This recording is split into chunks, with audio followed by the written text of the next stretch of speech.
नमस्कार दोस्तों, मैं बबलू सागर आप सभी का छोटा भाई। आज मैं आप सभी से भारत रत्न बाबा साहब अम्बेडकर के विषय में कुछ बात करने आया हूँ। बाबा साहब अम्बेडकर का जीवन कष्टों भरा रहा है। छुआछूत, ऊंच नीच जैसी बीमारियों का उन्होंने सामना किया है। उसके बावजूद भी बाबा साहब ने अपनी शिक्षा को प्रभावित नहीं होने दिया। शिक्षा को बाबा साहब ने प्रतिदिन 14 से 18 घंटे दिए हैं। उसमें जी तोड़ मेहनत और उनकी ललक का परिणाम था कि बड़ौदा के साहू जी महाराज ने उच्च शिक्षा ग्रहण करने के लिए उन्हें इंग्लैंड भेज दिया।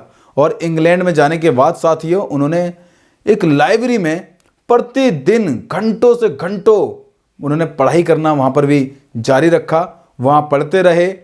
उनके पास साथियों इतना पैसा नहीं था कि वे कैंटीन जा कर के अपना भोजन कर सकें। इसलिए एक दिन वे उसी लाइब्रेरी में बैठे बैठे लंच टाइम में एक ब्रेड का टुकड़ा खाने लगे।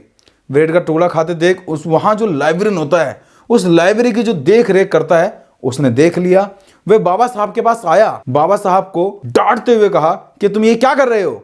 और बाबा साहब ने लाइब्रेरियन की तरफ देखा, अचंभित हो गए और बाबा साहब से उसने कहा कि मैं आपकी मेंबरशिप खत्म करवा सकता हूँ।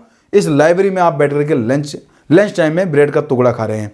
तो बाबा साहब ने बहुत ही ईमानदारी से कहा कि हाँ, मैं यहाँ बैठ कर के ब्रेड का टुकड़ा खा रहा हूँ क्योंकि मेरे पास कैंटीन जा कर के वहाँ खाना खाने का पर्याप्त धन नहीं है, पर्याप्त पैसा नहीं है, इसलिए मैं यहाँ ये भोजन कर रहा था। लाइब्रेरियन ने बड़ी ही उत्सुकता के साथ बाबा साहब की ओर देखा और उसके मन में पता नहीं क्या भाव आया।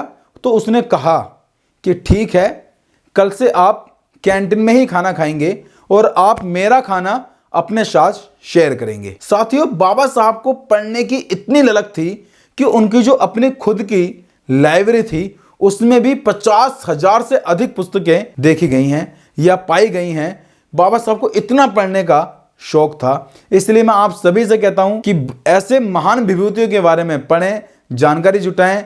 ऐसे महान लोगों से हमें सीखने की आवश्यकता है और जो ऊंच नीच, छुआछूत जैसी बीमारियां हैं, इन सबको खत्म करने का काम हमारे बाबा साहब ने किया है। धन्यवाद।